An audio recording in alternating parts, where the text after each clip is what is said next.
Details చూస్తే దేశవ్యాప్తంగా 11 రాష్ట్రాలకు కొత్త గవర్నర్ల నియామకం జరిగింది.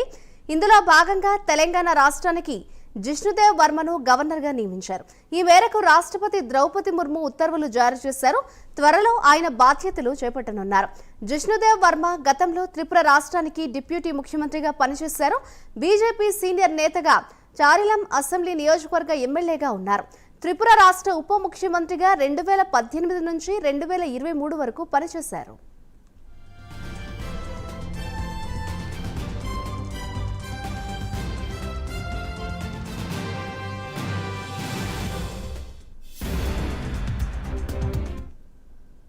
మరోవైపు కొత్త గవర్నర్ల విషయానికొస్తే రాజస్థాన్కు హరిబో కిషన్ రావు, సిక్కింకు ఓం ప్రకాష్ మాథూర్, మహారాష్ట్రకు సిపి రాధాకృష్ణన్, జార్ఖండ్కు సంతోష్ కుమార్ గంగ్వార్, ఛత్తీస్గఢ్కు రామన్ దేకా, మేఘాలయకు సిహెచ్ విజయశంకర్, అస్సాం మణిపూర్కు లక్ష్మణ్ ప్రసాద్, పంజాబ్కు గవర్నర్గా, చండీగఢ్కు ఎల్జీగా గులాబ్ చంద్ను నియమిస్తూ ఉత్తర్వులు జారీ చేశారు ముర్ము.